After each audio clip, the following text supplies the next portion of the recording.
그래서 의총장 분위기가 이랬었던 거였던 것 같아요. JTBC가 단독으로 보도한 거 보면 한동훈에 관해서 거의 쌍욕 직전까지 갔구나. 물병 집어던지고 그랬다는 거 아니에요? 물병을 집어던졌으면 쌍욕 직전. 근데 이렇게까지 탄핵을 반대했던 분위기가 분명히 완강하게 있었다라는 거잖아요. 그러면은 이건 정말 대단한 거예요. 나는 한동훈은 사실 별로 안 좋아해요. 왜냐하면 좋아하는 사람 별로 없어요. 그 사람이 네. 솔직히 검찰에 있을 때 어떤 행동했는지 내가 정확히 너무 잘 알고 있고 네. 그다음에 윤석열하고 짝짝꿍 해가지고 무슨 짓 했는지 너무 정확히 알고 있고 그 이후에도 빈정거리고 비아냥거리고 사람들 무시하고 이거 내가 정말 너무 잘 알아서 이 사람 자체를 좋아하지는 않는데 이번 탄핵과 관련해가지고는 저는 그래도 이 사람이 용감하게 용기 있게 했다고 저는 칭찬을 해주고 싶어요. 예.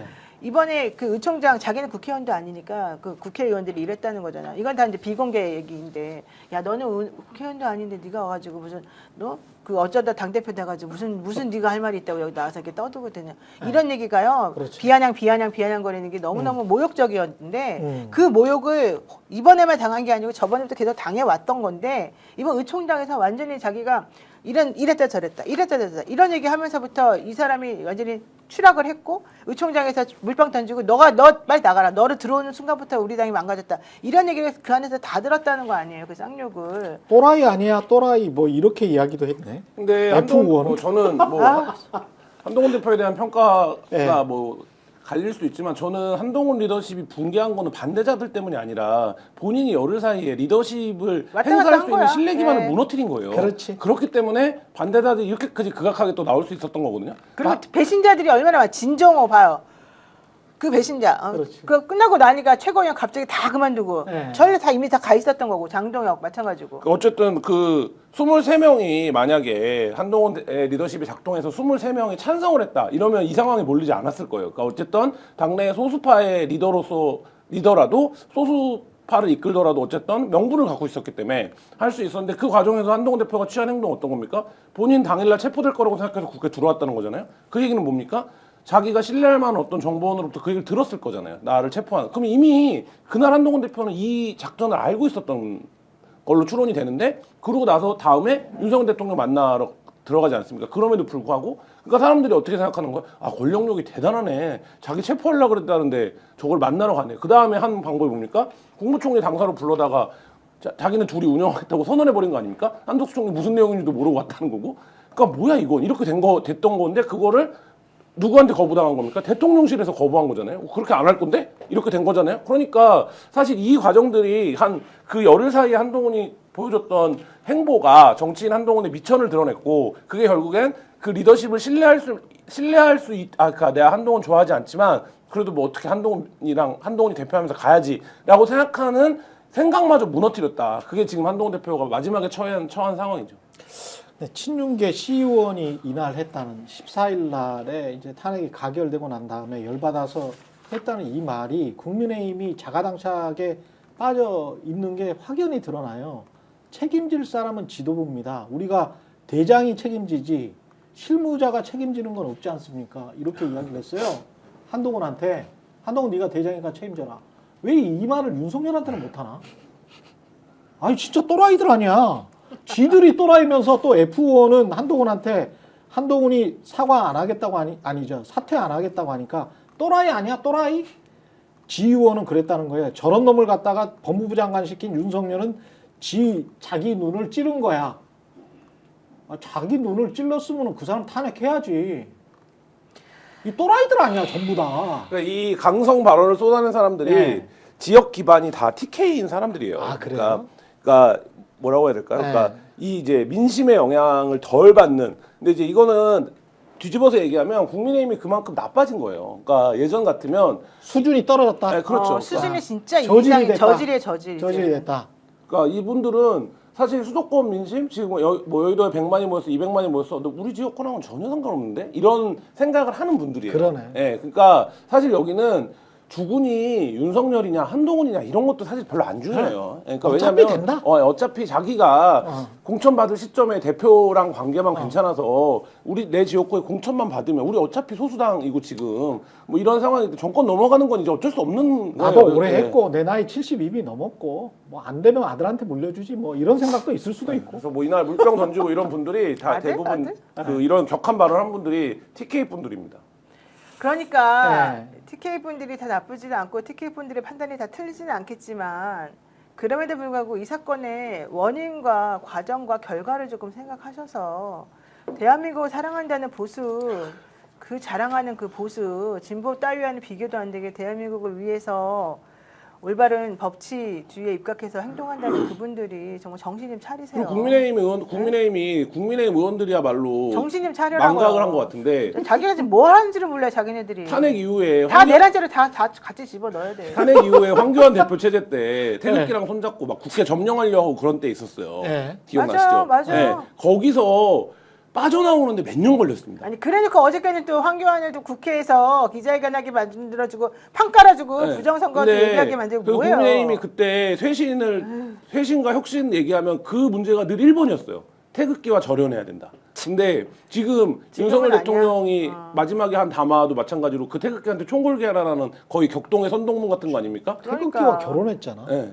이 정권 결혼했어. 이 정권 2년 반 동안 태극기랑 결혼을 해가지고 있었던 거야. 그래서 지금 근데 이 국민의힘의 행태는 그때로 돌아가는 거예요. 그러면 그때보다 태극기도 질이 안 좋습니다. 근데 그게 더 웃긴 게 아니 태극기가 질이 좋았던 적이 있었나? 아니, 그러니까 그래도 네. 어쨌든 그때보다 지금 태극기 세력들도 훨씬 더 훨씬 더 발언의 훨씬 더 수위도 저질이 높고 됐어요. 예. 하는 아, 상황인데 그러니까 굉장히 좀 제가 다 보면 옛날에 잠깐만요. 이회창 때 뉴라이트 이때는 그래도 사람들이 지금 식견이 있는 식견이 있는 있어요. 사람들이 있었어. 그때 태극기는. 근데 제가 제일 어. 속상한 건 뭐냐면 네. 이번에 태극기하고 손잡으면서 그 사람들이 하는 행동은 오로지 돈이에요.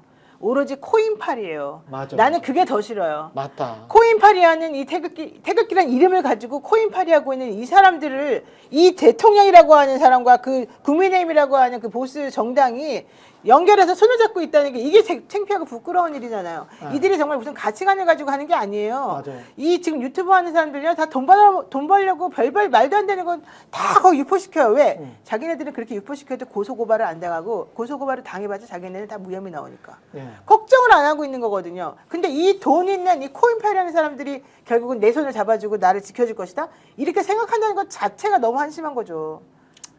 거기에 사실은 코인파리와 비슷한 짓을 했던 조선일보가 있습니다.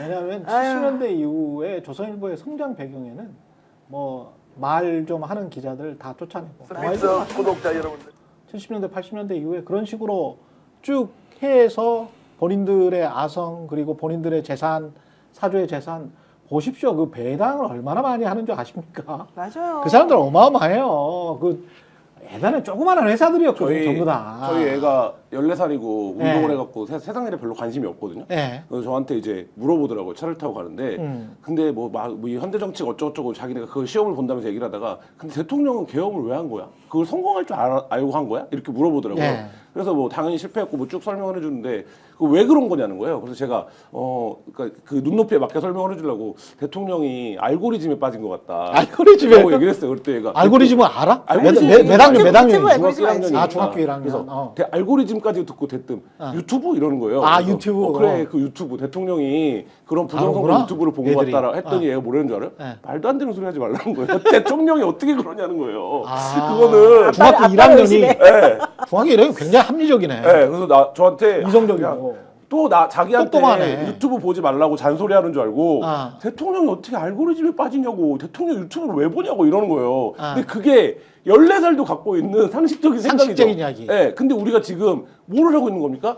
대통령 담화를 극우 유튜버 고성들이 주문한 대로 그대로 쓰는 담화를 온 국민이 지상파 중계로 본 세상 아닙니까? 그러니까 이게 굉장히 지금 어디서부터 어떻게 수습을 해야 될지를 모를 정도로 다 망가져 버려갖고 우리 아들이 대학교 1학년이거든요. 예. 우리 아들이 대학교 1학년이고 친구들은 이제 재수하거나 대학교 갔거나 먼저 이런 애들인데 다 응원봉 들고 다 자기가 나갔다는 거예요. 그러면서 내가 그랬어요. 니네 왜 나가니? 너네같이 그런 데 관심도 없는 애들이. 내가 물어봤더니 화를 내는 거야 나한테. 우리를 뭘로 보냐. 우리도 생각이 있는 사람들이다. 저 친구들이 먼저 나 여기 갔었어. 뭐 했어? 인스타그램 올리고 SNS 올리고 자기네끼리 이걸 다 전파시키고 있대요. 그래서 거기 안 나가면 오히려 더 이상한 사람이 된다는 거예요. 그러니까 제가 진짜 깜짝 놀랐어요. 우리가 생각하는 이 MZ 세대들이 생각보다 이 상황에 대해서 엄청 분노하고 있고 이 상황 자체를 이해를 못하고 있다는 거야. 이 대통령이 왜 이런 행동했는지를 자기네들 너무너무 이해할 수가 없고 태어날 때부터 자유로웠잖아. 그런데도 불구하고 이 친구들은. 그러니까 그러니까 그러는 거야. 이 친구들 입장에서는 도대체 계엄이라고 하는 게 우리나라에 왜 필요한지부터 대통령이 지금 하는 행동까지 자기네가 도대체 이해할 수 없는데 그럼에도 불구하고 원래는 이 사람들은 그런 거를 자기네들의 뭐 정치적 의사표현 하려고 나서는 사람들이 아니잖아요. 예. 근데 이번에는 안 나가면은 오히려 자기네들이 왕따 당하는 분위기라고 얘기를 하면서 그 얘기를 해줄 때 내가 정말 깜짝 놀랐어요. 그러니까 대통령이 입만 열면 자유와 민주주의를 얘기하는데 사실 지금 이제 그 세대야말로 자유와 민주주의 바깥에서 한 번도 살아본 적이 없는 세대잖아요. 그렇지. 그러니까 진짜 공기처럼 흐르는 거거든요. 네. 뭐 이런 상황인데 대통령만 혼자 이상한 극우 유튜버 유니버스에 빠져갖고 사회 질서가 이상해졌다. 사회 질서를 내가 붕괴된 망국적 상황이라고 그러고. 망국적 상황이다. 이렇게 생각을 하고 이거를 어떻게 하는 겁니까? 현실에 있는 실병을 기동을 해갖고 이거를 제압하겠다. 이 괴리를 근데 그러고 나서 그게 실패로 끝났고 모든 게 한바탕 헛된 망상이었다라는 걸 확인이 됐음에도 불구하고 다시 자기 지지자들을 향해서 극우 유튜버의 지령을 받은 것처럼 똑같이 연설을 하면서 행동에 나서 국민과 함께 싸우겠다, 끝까지 싸우겠다 이렇게 선언을 해버리니까 이 윤석열 씨가 망가뜨린 한국 사회를 어디서부터 수습해야 되는지를 뭐 지금 더듬어지지도 않는 상황이다. 이게 너무 망가져갖고 사고방식이 폐허가. 1930년대생들의 사고방식이거든요. 저 1930년대생들의 사고방식이 쭉 이어져서 유신까지 오고 유신까지 오는데 그 유신이 잘한 거야. 잘한 거야. 그분들의 사고방식은 잘한 거야. 왜냐하면 워낙 권위주의적인 나라에서 태어나가지고 독재적인 나라에서 태어나서 야 한 번씩 싹 쓸어버리고 그 다음에 안 되면 주패. 예? 주패는 게 고문이잖아. 예? 주패고 가르치고 삼천교육대 보내고 이게 당연한 거야. 당연하게 교육을 받았어. 그래서? 일제시대부터. 그래 맞아요. 그분들이 그 아직 젖어 있는 거죠. 근데 그분들이 세상에 이 나라를 운영을 하네. 2023년에 IT 강국 대한민국을 그게 황당한 거죠. 여인영 방첩사령관이 자기 방어 구명을 위해서 이제 나오고 있는 얘기지만 김용현한테 일단 자기는 계엄은 안 된다고 얘기하고 김용현이 막 화를 냈다는 거 아닙니까? 그러다가 김용현이 뭐라 그랬다는 겁니까? 야 가서 관저 가서 술이나 한잔 하자 이러고 대통령 만나러 갔다는 거 아닙니까? 그렇죠. 근데 이거를 입말로 하면 뭡니까? 야 그러지 말고 가서 성렬형 얘기 들어봐. 성렬형 집에 가서 술이나 한잔 하자. 이런 사람들이 지금 계엄을 이게 말이 되는 나라입니까? 이거는 처음부터 끝까지 확 뜯어 고쳐야 되는데 뭐 너무 답답한데 예, 평화적으로 합시다. 뜯어 고치는데 평화적으로 법대로 영상 편지 하나 해요. 평화적으로 법대로. 예, 영상 스픽스는 말하는 언론입니다. 대세는 유튜브, 그중에서 스픽스. 좋아요, 댓글, 구독, 알림 설정. 여러분이 저희를 사랑해 주시고 우리가 여러분을 사랑하는 4가지 방법입니다.